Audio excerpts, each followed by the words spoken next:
Bonjour à tous, j'espère que vous allez bien. Aujourd'hui, je vais vous parler des armes secrètes de Mechagodzilla, du Monsterverse. Parce que oui, pour ceux qui ne le savent pas, Mechagodzilla a plus qu'un cri à protons, des coups de poing électriques, des lance-missiles sur les épaules, ou même des propulseurs. Enfin, parce que ça, c'est tout ce qui nous est montré dans le film. Mais en réalité, son armement ne se limite pas du tout à ça. Et c'est ce que nous allons voir aujourd'hui. Donc la première, enfin plutôt les premières armes secrètes de Mechagodzilla sont des scies qui ornent l'intérieur de ses doigts. On peut les voir dans le film assez furtivement, mais on ne le voit pas vraiment s'en servir à l'écran. Donc ces scies circulaires peuvent être utilisées pour infliger des blessures superficielles à toute chose que Mechagodzilla tient très fort entre ses mains. Et donc, par exemple, si Mechagodzilla serre très fort la patte d'un titan n'importe lequel, la peau du titan en question pourrait être découpée. Et d'ailleurs, il a aussi été mentionné que pendant que Mechagodzilla tenait entre ses mains le rampant du crâne avant qu'il ne le tue avec son cri à proton, il est possible que ces scies aient déchiré la peau des pattes du rampant du crâne et lui auraient par l'occasion écrasé les os. Donc l'arme secrète suivante est cette fois-ci dans la mâchoire du mecha. Alors attention, ça n'a rien à voir avec le cri à proton cette fois, mais cette fois-ci, cela est en rapport avec la morsure, parce que Mechagodzilla, comme les autres titans, peut mordre les titans. Mais cette fois, c'est un peu plus différent, parce que déjà Mechagodzilla n'a pas de dents, et aussi c'est beaucoup plus douloureux parce que ce titan mécanique a été créé non seulement pour tuer, mais aussi infliger le plus de douleur possible à ses adversaires. Parce que si on regarde bien dans la mâchoire du mecha, on peut y voir des couches superposées de disques rotatifs métalliques qui agissent comme des hachoirs à viande, un peu comme les scies qu'il a sur les doigts.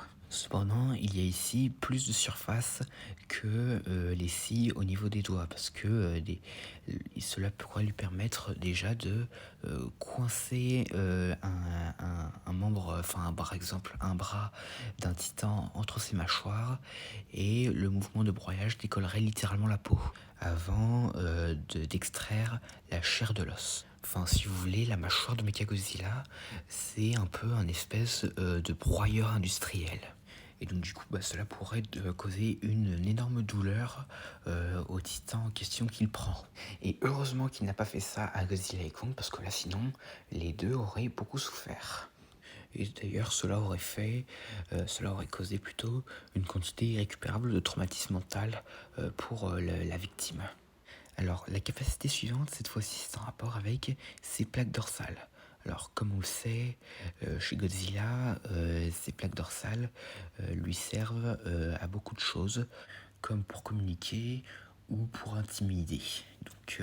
Donc, Mechagodzilla avait également des plaques dorsales de 1 pour ressembler à Godzilla, mais aussi pour la défense, car cette idée avait été évoquée par le créateur de son design, Jared Krzyzewski, où en fait il avait dit que pendant le développement, les épines de Mechagodzilla étaient censées à l'origine être des drones qui pourraient se détacher du corps de Mechagodzilla et se transformeraient en armes à distance aérienne. Mais bon, finalement, ce concept a été laissé de côté étant donné que ces drones ne serviraient un peu à rien enfin du moins ils seraient pas très efficaces contre un titan. Cependant, il y a une autre capacité en rapport avec les attaques aériennes qui est cette fois-ci montrée dans l'événement Monsterverse du jeu PUBG, donc l'événement Monsterverse de ce jeu. Et en fait, c'est que dans ce jeu, pendant le combat contre Mechagodzilla, on était pas seulement attaqué par ce dernier, mais aussi par des drones. Et il se trouvait qu'il venait juste derrière le mecha lui-même. Et en fait, ces drones seraient contrôlés individuellement par l'IA de Mechagodzilla. Et tous ces drones essaieraient d'atteindre un objectif travaillant ensemble pour assurer les arrières du Mechagodzilla.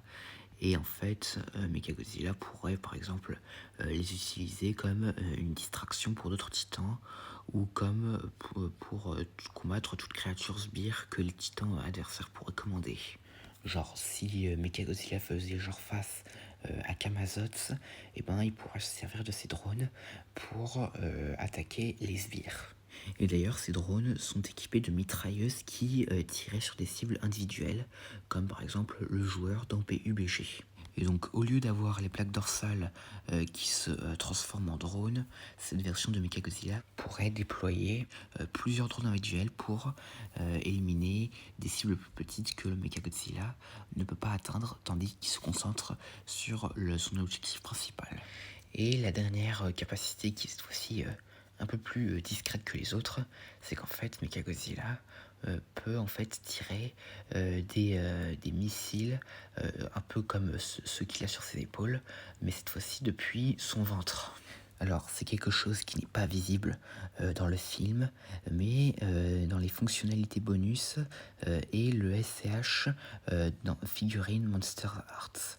Et donc voilà tout ce que j'avais à dire sur les armes secrètes de Mechagodzilla. Dites-moi en commentaire si vous auriez aimé voir ces autres armes dans le film. J'espère que cette vidéo vous aura plu, n'hésitez pas à me dire ça dans les commentaires et à la prochaine.